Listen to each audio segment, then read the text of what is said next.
आज की हमारी कहानी एक ऐसे सीरियल किलर की है जिसे देख करके आप पुलिस को कॉल नहीं करते बल्कि उसके सामने सर झुका देते। एक ऐसा साधु जिसने इतने हेनस क्राइम किए थे अपने पास्ट में, जो उनके भक्तों के सामने जब आता है तो सब भौचक्के रह जाते हैं।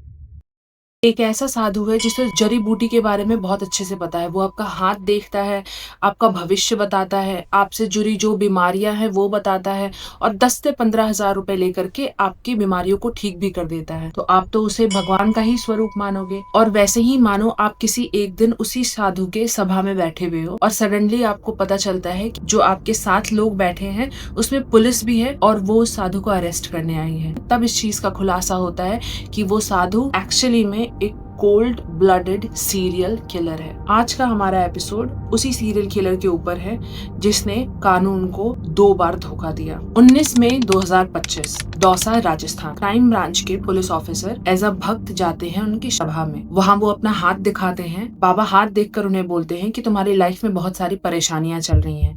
तभी दूसरे ऑफिसर जो साथ बैठे थे उन्होंने कहा, देवेंद्र शर्मा आपको गिरफ्तार किया जाता है। सामने जो बैठा था वो दयादास महाराज असल में देवेंद्र शर्मा था। सेकंड की खामोशी, ना भागा ना झूठ बोला, बस सीधे कह रहा है, ठीक है मुझे ले चलो। यहीं से शुरू होती है असली कहानी। कौन था देवेंद्र शर्मा? देवेंद्र शर्मा कोई अनपढ़ क्रिमिनल नहीं था। वो एक रिस्पेक्टेबल डॉक्टर था। उसने बिहार से BA MS की डिग्री ली थी, शादीशुदा था, बच्चे थे, एक रिस्पेक्टेबल फैमिली से आता था। उसके फादर एक फार्मासिस्ट थे जो कि बिहार में काम करते थे। वहीं सिवान से इसकी मेन सारी पढ़ाई हुई इनिशियल। देवेंद्र के फादर चाहते थे कि वो मेडिकल कॉलेज में जाए बट वहाँ एडमिशन नहीं मिला तो आयुर्वेदिक कॉलेज में इन्होंने एडमिशन लिया। उसके बाद अपनी डिग्री कंप्लीट करके राजस्थान में इन्होंने अपना एक क्लिनिक खोला। इनकी शादी हो चुकी थी, इनके बच्चे थे और लाइफ बिल्कुल सही चल रही थी। फिर एक डॉक्टर आखिर किलर कैसे बना? 1994 में देवेंद्र को एक नई स्कीम के बारे में पता चलता है।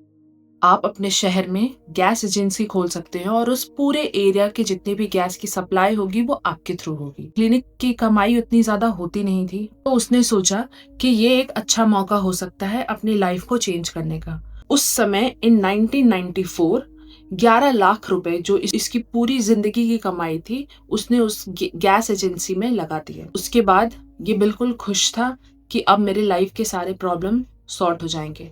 बट जिंदगी ने कुछ और ही लिखा था। वो जो गैस एजेंसी वाला स्कीम था वो कम्प्लीटली स्कैम निकला। लोगों ने कॉल उठाना बंद कर दिया, ऑफिस वहां से गायब हो गया, इसके 11 लाख रुपए डूब गए। इसके बाद देवेंद्र बहुत ज्यादा हताश हो गया था क्योंकि ये अभी तक सिर्फ ईमानदारी की जिंदगी निभाता आ रहा था और इसके साथ बुरा हुआ। उस मोमेंट पे कुछ ऐसा हुआ जो इसके ब्रेन में कोई एक स्विच फ्लिप कर गया। इसके बाद देवेंद्र ने डिसाइड किया कि सिस्टम ने मुझे लूटा है, अब मेरी बारी है सिस्टम को लूटने की। इसके बाद देवेंद्र क्राइम की दुनिया में पहला कदम रखता है। सबसे पहले देवेंद्र ने फेक गैस एजेंसी खोली, उसके बाद फेक टावर लगाए। तो ये छोटे मोटे क्राइम करना स्टार्ट कर चुका था। ये जो अगला मोड़ आने वाला था वो इंडिया का सबसे कोल्ड ब्लडेड क्राइम बनने वाला था। 1998 में गुड़गांव के एक हॉस्पिटल के डॉक्टर अमित देवेंद्र के संपर्क में आते। वो और उनका हॉस्पिटल कुछ टीम के साथ मिलकर के एक इलीगल ह्यूमन ऑर्गन की ट्रैफिकिंग करते थे। उसमें डॉक्टर अमित ने कहा देवेंद्र से कि तुम डोनर लेके आओ और पर किडनी तुम्हें 3 से 4 लाख रुपए मिलेंगे। और यहाँ से शुरू होती है देवेंद्र की लालच की कहानी। देवेंद्र डोनर लाता कहाँ से था? देवेंद्र के लिए टारगेट एरिया होता था यूपी, बिहार और नेपाल का रूरल एरिया, जहाँ पे की बेरोजगारी बहुत ज्यादा थी उस समय। ये 1998 की बात है और वहाँ पे लोगों को जॉब का लालच देता था। क्योंकि ये डॉक्टर था तो एक क्रेडिबिलिटी बन जाती थी कि डॉक्टर आपको गलत नहीं बोलेगा। या तो वो बोलता था कि दिल्ली या गुड़गांव में इनको फैक्ट्री में काम लगवा देंगे 5,000 से 10,000 रुपए महीने पे, या ये कहता था कि एक जॉब के बदले उन्हें 3 से 4 लाख रुपए कैश मिलेंगे, या फिर कहता था LPG गैस एजेंसी में पार्टनरशिप मिलेगी।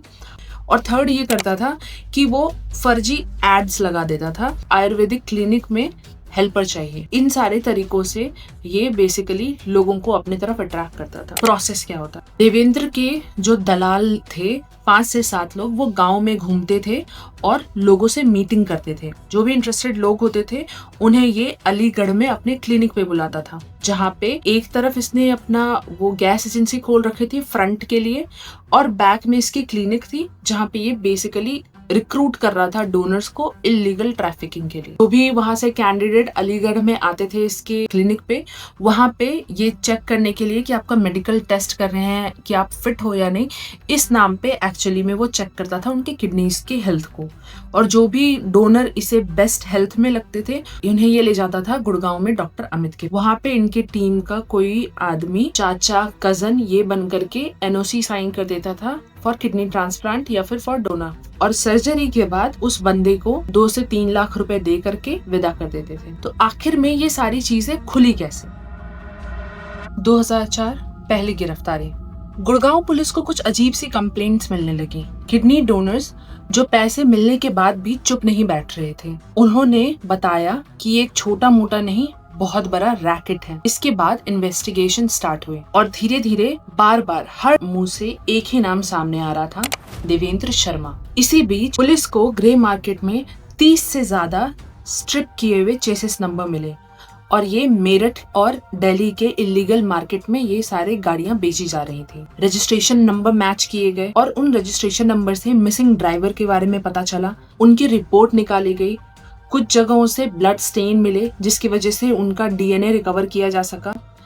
एक पैटर्न सा क्लियर होने लगा था। हाईवे पर बुकिंग, ड्राइवर गायब, गाड़ी बेच दी और बॉडी हजारा कैनल। 27 अलग अलग एफआईआर दाखिल किए गए। दिल्ली, हरियाणा, राजस्थान, उत्तर प्रदेश। सबका मेथड सेम था। अगस्त 2004 में अलीगढ़ में रेड हुई और वहीं देवेंद्र शर्मा अरेस्ट हुआ। और सबसे शॉकिंग बात ये थी कि उसने रेजिस्ट भी नहीं किया। पुलिस कह रही थी कि वो ऑलमोस्ट प्राउड टोन में बोल रहा था। उसने 21 मर्डर डिटेल में कन्फेस किए, और सबसे शॉकिंग बात ये कही उसने प्राउडली कि 50 के बाद मैंने गिनना छोड़ दिया था। मेरा मेथड बहुत क्लीन था। मैं कैनाल में जहाँ पे की क्रोकोडाइल है वहाँ लाशों को फेंक देता था। क्रोकोडाइल कुछ भी नहीं छोड़ते पीछे। मुझे बहुत मजा आता था जब वो मगरमच्छ उन लाशों पे झपटते थे। इन क्राइम के लिए गुड़गांव पुलिस ने उसे मल्टीपल लाइफ सेंटेंस भी दिए और एक केस में डेथ पेनल्टी भी हुई।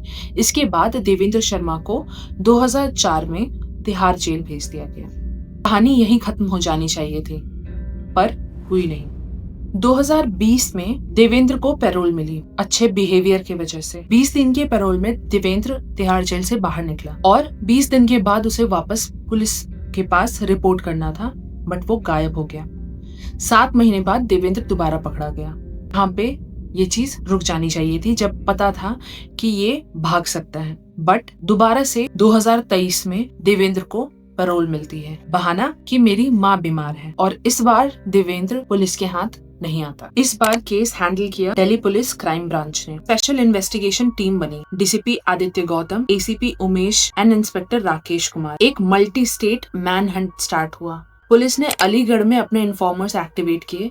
वेस्टर्न यूपी और राजस्थान में नेटवर्क फैला दी। उसकी वाइफ, जिसने 2004 में देवेंद्र से रिश्ता तोड़ लिया था, उसके कॉल्स मॉनिटर किए जाने लगे। फिर उससे एक छोटी सी डिजिटल मिस्टेक हो गई। दौसा राजस्थान में एक मोबाइल रिचार्ज ट्रेस हुआ। बस वहाँ से आश्रम का लोकेशन मिल गया, गुदापुतला। 6 महीने तक सर्विलेंस चली। मथुरा, वृंदावन, जयपुर, आगरा, प्रयागराज, 50 से ज्यादा पॉसिबल हाइडआउट्स चेक किए गए। ऑफिसर्स कभी प्रॉपर्टी डीलर बन के गए, कभी टेंपल विजिटर बन के गए, फिर आश्रम में भक्त बनकर एंट्री ली। 1 हफ्ते तक कंफर्म किया वहीं आश्रम में रह के, और फाइनली मई 19, 2025 कंफर्मेशन हुआ। और फिर वही पैटर्न रिपीट हुआ। न भागा, बस बोला ले चलो। इन्वेस्टिगेशन में पुलिस ने बाद में बताया कि शर्मा को अपने कन्फेशन को देने में कोई दिक्कत नहीं थी। उसका ईगो ही उसकी सबसे बड़ी वीकनेस थी। वो अपनी एफिशिएंसी पे ऑलमोस्ट प्राउड फील कर रहा था।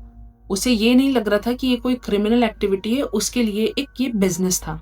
इंटरव्यूज में वो काम था, मैटर ऑफ फैक्ट तरीके से बात कर रहा था, जैसे बिजनेस डिस्कस कर रहा हूँ। उसने क्रोकोडाइल के बारे में बोला था कि वो सब एविडेंस खत्म कर देते थे, कोई रिमोर्स नहीं। बस कैलकुलेशन, ये उसके लिए कम्प्लीटली बिजनेस था। सोचो कितने लोग उसके पैर छूते होंगे, कितने लोगों ने उसे भगवान माना होगा जो उनका भविष्य बताता है, उनके बीमारियों को ठीक करता है। और उन्हें क्या पता कि वो जिनके सामने सर झुका रहे हैं वो इंडिया का सबसे फेमस और सबसे हेनस कोल्ड ब्लडेड क्रिमिनल था। एक सीरियल किलर था, एक डॉक्टर जो जान बचाने की कसम खाता है और एक साधु जो शांति का प्रचार करता है। देवेंद्र शर्मा दोनों था। अगर देवेंद्र की इनिशियल कहानी सुनी जाए तो लग सकता है कि उसके साथ गलत हुआ, बट जो चीज वो अपनी मेहनत से पार पा सकता था उस चीज ने उसे एक साइकोपैथ बना दिया। जिस आदमी के अंदर 50 से ज्यादा मर्डर करने के बाद भी कोई प्रॉब्लम नहीं थी, उसके लिए वो सारे drivers, truck drivers, taxi drivers बस एक पपेट्स थे उसके बिजनेस के, जिनको कि वो उनकी किडनी निकाल के कम्प्लीटली डिस्कार्ड कर देता था। आज का एपिसोड यहीं खत्म होता है। अगर आपको ट्रू क्राइम स्टोरीज पसंद है तो चैनल को सब्सक्राइब करना मत भूलना और मुझे कमेंट सेक्शन में बताओ कि आपको क्या इस स्टोरी के बारे में पता था। मुझे रिसेंटली इस स्टोरी के बारे में पता चला and I was very disturbed कि कोई इंसान इतना कोल्ड ब्लडेड कैसे हो सकता। अगर आपके पास कोई सजेशन है कि मैं कौन से टॉपिक के ऊपर नेक्स्ट एपिसोड करूं तो feel free to write that below in the comment section. आप सुन रहे हैं पास्ट मिडनाइट, मिलते हैं नेक्स्ट एपिसोड में। Good night.